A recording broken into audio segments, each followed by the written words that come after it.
I'm wearing glasses. Don't let that intimidate you. Yes, it does make me smarter, though. So.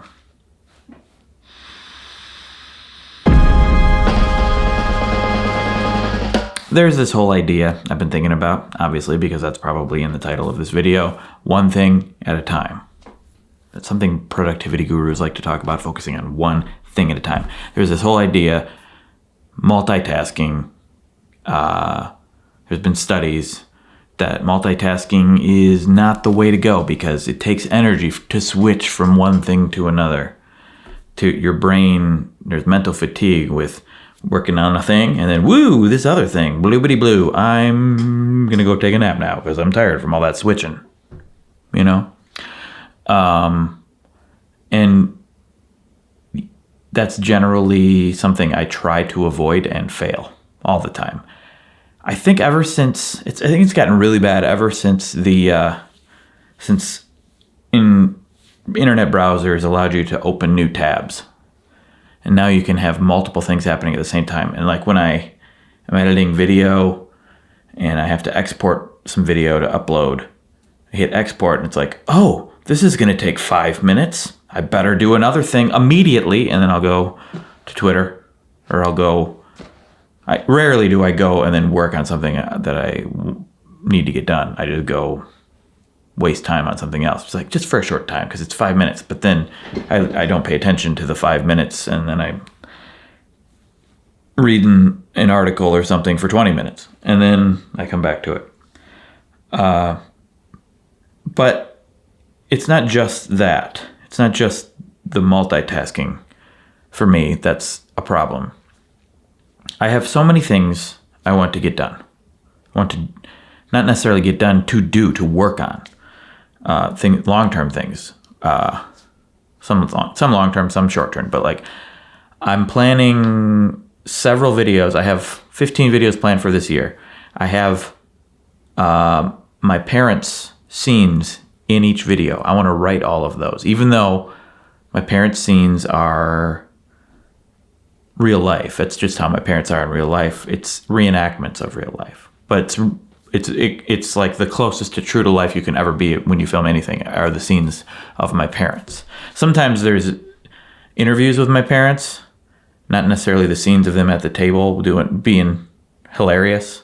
That's the real stuff, the being hilarious. The interviews I do, that's fake. That's a performance. Where they seem like they're very realistic, that's fake. The real stuff is the stuff that seems fake, is what I'm trying to tell you. Anyway, I plan that out. I write them up, and that's one thing I want to work on that I put off. There's I'm working on a documentary about Japanese Green Bay Packer fans. That's another thing that I periodically will put off. Every day I want to have some time to play with my daughter, or there's some cleaning up or shoveling the snow, or in the summer lawn care, or cutting up boxes in the garage. We have a forever onslaught of boxes coming our way these days because of we don't go to stores to get things. And we're also, China's doing a lot of work on different parts of the house, which requires acquiring things. But like various projects like that, or working on a Wheezy Monday video, working on my band, Driftless Pony Club. We're working on slowly working on a project right now involving covers of songs, recording remotely, something I want to tackle at times. But working out, going for a run, just eating well, eating a good meal, preparing good food, just like lots of things that take time. But every time I work on one, because there's so many things that I want to do, every time I work on one thing, I feel like I'm wasting time. I feel like I'm being lazy because I am not getting the other things done. This one thing I need to work on. But then in the back of my mind, like, I got to remember, I got to do this later too. I don't want to forget about that. And every time I focus on one thing, sometimes I'm shifting between that and another thing at the same time because I don't want anything to slip. And then I never feel satisfied. I never feel like I'm doing what I'm supposed to because I always feel like there's something else I could work on. Bullet journaling helps. Bullet journaling has helped me because I can allocate certain things to certain times later. I can look at the big picture and see how much time I actually have, and then allot this to happen later, and then I can just work on this right now. It helps. It doesn't get rid of it completely. But what I'm trying to do is like really just, when I'm working on one thing, be all in. Try to forget every single other thing. That's the flow state you want when you're creating things or producing things. It's the gold standard of work. It's the ultimate achievement is to just focus on one thing and think about nothing else. Ever since I've become my own boss, that has been harder and harder to achieve. Because there's so many projects I want to do, and all of them to me are important. And working at home, I can hear, Ada's napping right now, but I can often hear her and China interacting. And sometimes it's not going well. And then I'm like, oh, I should intervene. I should help. I should go help be a parent. There's a constant reminder going on of me not being a dad throughout the day while I'm working on other things. So I try my best to focus on one thing, but I often fail. And I don't know that I necessarily have an answer for it, really, but it's just a good thing to strive for. Try not to multitask. If I need to stop using tabs, for one thing. And I need to stop having multiple programs open. I have like a Slack account, or several, that I use to communicate with different people. I have texting on my computer. I'll get a text. When the phone rings, it's often a spam call, but it'll ring everywhere. It'll ring on my iPad, on my watch, on my phone, on my computer.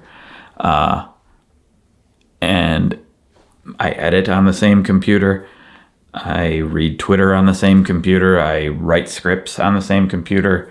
And it's all of it. There's easy access to all of it flowing right out at me. My workouts are on my phone with everything else. I check my emails on my phone sometimes. Like every single possible thing I ever want to do, I can do using the same tools. And it makes it really hard to focus on one thing. Even when we quit the internet for a month, there's still so many distractions. And there is software you can use to, block certain things. I've tried it at times, and it sometimes works, but not necessarily. I try just shutting apps. The only thing that really, I guess, ultimately helps me focus the hardest is just deadlines. Just knowing that a thing has to be done. Like these videos have to be done on Mondays. That helps me get these done. I'm focused on talking to you right now because it's a Wheezy Monday video, and I have to. Like I can't go check Twitter right now while I'm talking to you on the phone. Actually, I probably can, because we have reached the point in the video where it's time for the sponsor. So I'm going to go take a break while Craig with a different shirt on lets you know about the sponsor of this video. Thank you, Craig, another shirt. Listen, you know who cares about skin for men? Tiege Hanley, skincare for men. I care about my own skin. Hey, we have that in common. Listen, Tiege Hanley puts the ease in how easy it is to deal with your skin with Tiege Hanley. They got systems you can use and instructions on how, and it's easy. I know, because before this I did nothing and knew nothing, and now I know this thing. You got your face wash. Ouch. Your eyes. Well, not your eyes, but like a bottle that's for it's eye cream. Super serum for wrinkly faced men like myself. AM PM creams and the scrub, which I use a few times a week to exfoliate. Not like this. I actually use the stuff inside this. I don't actually just scrape with the thing. That wouldn't work. Probably not a good idea. You know the drill. I've talked to you about them before, and I'm still talking to you about them because I'm still using it, because it works. Look at me a few years ago. Here's a screen capture of one of my videos. I look a lot better now, don't I? Seriously, I wish you could feel my face right now. I know it's a weird thing to say to someone, but that is what I say to people when I first meet them. You know what? Feel your screen you're watching. Feel how smooth that is? That's exactly how this feels. Tickles. Okay, stop. And it smells good. Just order one of their systems and they will send you everything with free US standard shipping, and they ship to most other countries. And you control everything. Switch between systems, skip a month, change frequency, fine motor skills. That's also in your control. That has nothing to do with huge handling. And when you order directly from them, you get 25% off the retail price. You don't even have to leave your home, which is great because it's a pandemic. Also, it looks like that outside. That's not good for your skin either. And because Tiege Hanley is sponsoring this video, they are offering you a free DOP/toiletry bag so you can keep all your DOPs in there with your first box. You just click on the link in the doobly-doo and get started for just $25. I wanna know, have you ever teased your face? Scrubbing down a few times a week. Back to other shirt, Craig. May I say that is a fine shirt that I don't know that you are wearing yet, because I did this first. Thank you, Craig, with a different shirt on. And no glasses, I might add. You looked good. Not because of the no glasses, just because you look good, because you're just so beautiful. Man, I love Craig with a different shirt. Anyway, focus on one thing, okay? It's a good thing to do. Try not to multitask. Try not to be like, ooh, well, I can work on this, and work on this, and work on this. Focus on one thing. Give yourself a deadline if you have to. I try to give myself deadlines, but I always know if they're real or not, and then I'm able to be lazy. It's just a lifelong struggle. But there's another thing. There's another idea I noticed that's a problem, and I gave it a name. I came up with a name for it. This is my own thing, my own label for a phenomenon that is harmful and that you should be aware of when you do. It is, I'm calling it doom stacking. I looked it up to see if anything else was called that. There is some video game uses the phrase doom stacking. I think it's a strategy game. I'm not sure. This has nothing to do with that. I'm co-opting. I didn't steal it from that. I didn't know it when I came up with it, but I'm taking that name and applying it to this. Doom stacking. It's something I notice that I've done many times, and I notice it when China does it. I notice when other people do it, and it's harmful. I try to call it out when it happens, and then I stop. So now that it has a name, maybe it'll help you. Doom stacking. It can be when you list off either things that are wrong, things that are bad, or things that you need to get done that seem overwhelming, and you start listing them off in your head.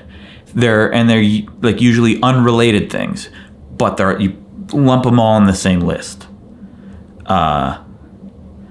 Like, oh man, I gotta get that documentary done. Oh, I gotta work on this Wheezy Waiter video. Oh, I gotta do a Wheezy Monday video too. Oh, I gotta do this, I gotta do that. And then suddenly in your mind, it's like it's impossible for any one human to get all of this done, but that's because you're not taking into account time. You're not taking into account the reasonable amount of time you will end up having to do most of these things. Because in your head, they're happening at the same time right now. They're in your mind, the things you have to get done, which you can't possibly get done all at the same time right now. And it makes everything overwhelming. It makes you anxiety riddled and puts probably in a terrible mood, panic mode, maybe makes you quit things. You're like, I can't do that, can't do that. And it gives you an unrealistic idea of what you can accomplish. An unrealistic idea meaning not that you can't accomplish it, but that you think you can't, but you probably can. You're doom stacking. Another way to put it though is not necessarily things you have to get done, things that are just bad in the world, like things that you do wrong, things that are going wrong with a project, things that are going wrong in the world, in politics, in the environment, in what other people are doing, how they're treating you, how they're treating themselves, and you start listing all the bad things around you, and the only commonality really in them is just bad. Not that they're related in any other way. They're actually separate things. Just like the tasks you list in your head, they're actually separate things that should be in separate lists. They shouldn't be all listed off right now in your head, you know? But you only have one brain, and it creates its own commonalities among things, whether it's convenient or not. And then that'll give you a bad impression of the world right now, like a skewed worse than it probably is. Not that you're wrong maybe about all the things that you think are bad, but you're denying, you're ignoring all the things that are good, or the ways that these bad things, the good way, things that could result from some of these bad things, or they could turn out better than what it seems. And it seems worse, just like the tasks seem harder to get done because of all the other tasks. They reinforce the negative aspects of each other. It's like a Christopher Nolan movie, particularly the movie Dunkirk. But he does this in a lot of movies. I call it going full Nolan. I think he does it very well in Dunkirk. Is it Dunkirk or Dunkirk? I don't know. Where there's like 4 storylines happening, and they're edited together. They're all around. In this case, they all have to do with the same thing, the conflict happening at Dunkirk. But they're separate instances, just like I guess you could say the Dream one, you know, the Leonardo DiCaprio Inception. There you go.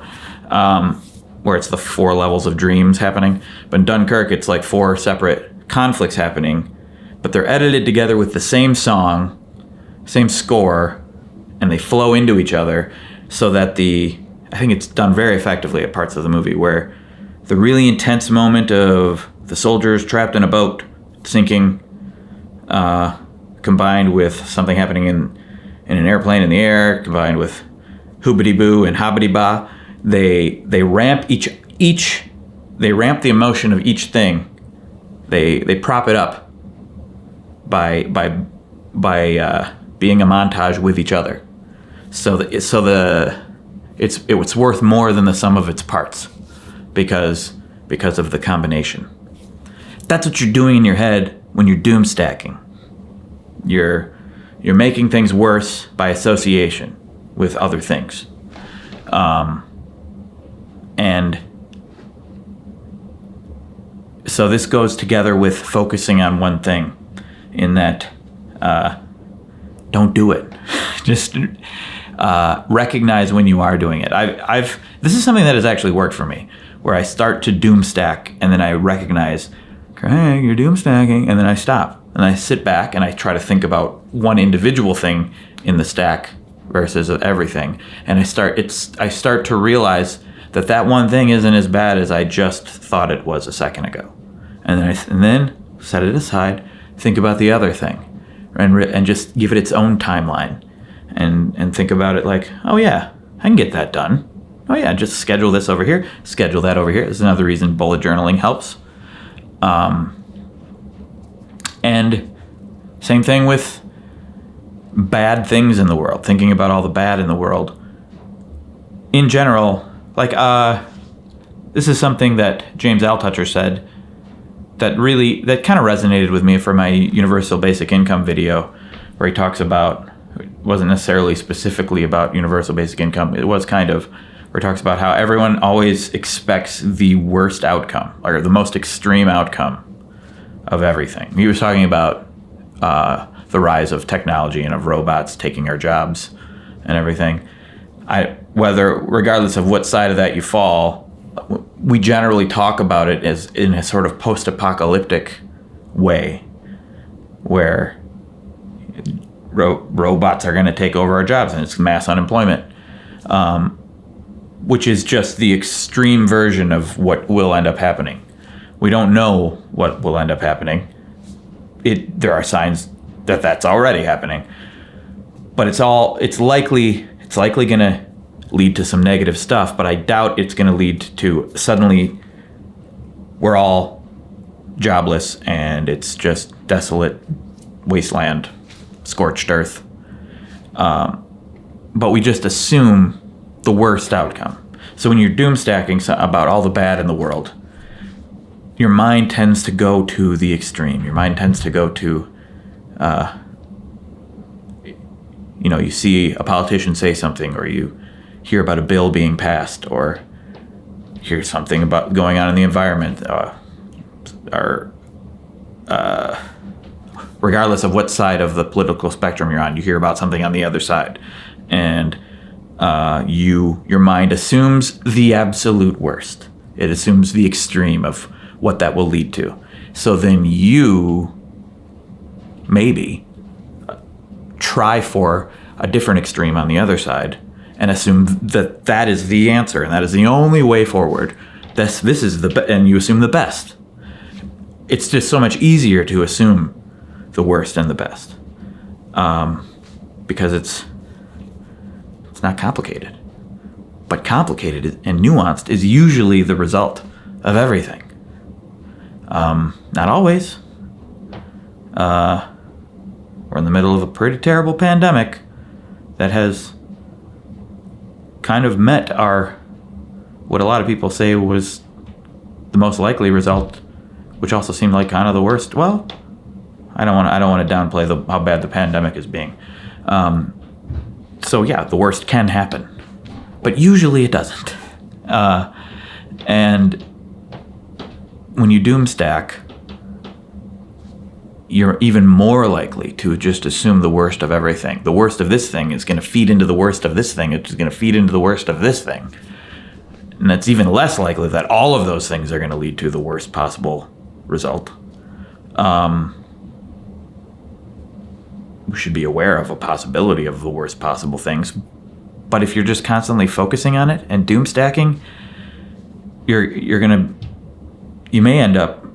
a danger you may end up just assuming it's inevitable and then give up and not try for some nuance, some less bad, or slightly good, rather than, well, that's going to be horrible. I'm going to just let that happen and work on something else, or just give up and go watch WandaVision or Ted Lasso, both shows I've just watched recently. Real good. Ted Lasso, oh my God, talk about being positive, focusing on the positive. Ted Lasso is a great show, you guys. It's on Apple TV though, so you have to have Apple TV to watch it. But point is, avoid doom stacking. Focus on one thing. If you see yourself focusing on multiple bad things, you're spiraling. Step back, focus on one.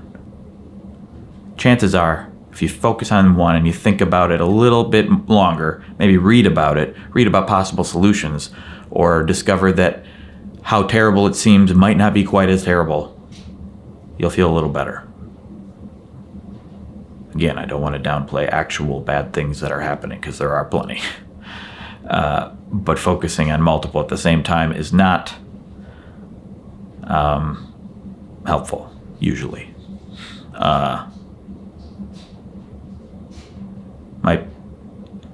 Focusing on multiple positive things. Now, is that good? Joy stacking? We'll call it joy stacking. Is joy stacking good? Maybe that's good. Could be distracting. You could assume too good of outcomes that are unrealistic. If you joy stack, that might be a bad thing. Unrealistic expectations. In general, it's probably best to just focus on one thing. All right? One thing at a time. One bad thing, one good thing, one thing you need to get done. You got time. to focus on the other stuff. All right. Yeah, I think we're done here. Doom stacking, spread the word. It's a term I made up. Someone will co-opt it, and then everyone will think someone else made it up. That's what happened with doobly-doo. YouTubers referring to the doobly-doo in the description. Some of you are like, yeah, John Green made that. Or yeah, Mystery Guitar Man. Or yeah, I've seen it attributed to many different people, and I see the argument play out. I've seen it play out many, many times on Twitter. Eventually someone's like, no, Wheezy Waiter did. And a few people pay attention. But I did. I made up doobly-doo. Okay. And some of you are like, what's the doobly-doo? That's fine too. I didn't make it as a thing that I expected to become so permanent. I said it in one video and it was kind of funny. So then I said it in another video and then it became a thing. And it was never my intention to make it a permanent thing. I actually think it's kind of dumb. But I still do it. And it is my thing. Doom stacking from here on out is my thing, aside from the video game that uses it. It's my thing. Joy stacking as well, unless someone else has said both of these and I just completely don't know it. Maybe I got it from somewhere. It's certainly possible. I didn't get doobly-doo from anywhere. Who would have said that? No one. That's about it. Feel free to send me any royalties from all the money you make by saying doom stacking. And thank you for watching. Oh, there's another thing I wanted to talk about. Project for Awesome. Project for Awesome is, speaking of the Vlog Brothers, John Green and Hank Green, Project for Awesome, the thing they do every year. They live stream for several days, and they encourage lots of people to make videos about their favorite charity. They raise money for, this year, Save the Children, and then for the first half of the live stream and the second half of the live stream for various things that the community decides to raise money for. But they encourage you to upload for any charity you want to YouTube, talk about it, and then they talk about them on the live stream. They promote them. They send out, look, watch this video, watch that video, watch this video, watch that video. And I'm going to do a live stream. I'm going to be on the live stream Saturday, 7 p.m. Central for an hour, watching some of these charity videos. I don't know what else. Rabble-rousing, having a good time. So be on the lookout for that Saturday, 7 p.m. Central. This live stream starts, I believe, Friday at noon Eastern, which is 11 a.m. Central. But yeah, Project for Awesome is coming up. Be on the lookout. Still doing the Wheezy Creator Scholarship. Put a link down there to that. And I was on a podcast with my friend Steve Ramsey, which I'll put a link to down there. They interviewed me. I go into my full life story. And I am looking to interview Mike Viking. Someone suggested in last week's WheezyNews because I'm talking about I'm doing a video about why do people like living in cold places. Mike Viking, I looked up how to pronounce his name, wrote several books. One book, he's from Denmark, and he wrote several books. One of them, I forgot how to pronounce it. It's Hygge. It's basically about happiness and how a way to achieve happiness, things they do in Denmark. And it's a cold place that they live, and I want to interview him. I've reached out, I haven't heard a response, but thank you for the suggestion last week, and I think it'll just be interesting to find out ways to be happy because Denmark is consistently, and all those countries up there are consistently ranked as the happiest countries to live. But what is happiness and how do they rank it? There's lots of reasons. Those are some of the happiest countries. Particularly, they have good wages, they have good benefits, they have good health care, there's lots of things about those countries, but they're also super cold, and yet they're happy. So I want to interview him about that. And that'll be interesting. But I haven't heard a response. So, hey, if you know him, let him know. And, but not like in a spammy way. Be cool about it. Okay, just be cool. That's about it. Yeah, thank you for watching or listening. And there was a time when I would just end these in a very awkward way, just like a very awkward moment on WheezyNews. You could argue that the entire video was awkward. Let's end this in a very awkward sort of way, like I don't know what to say.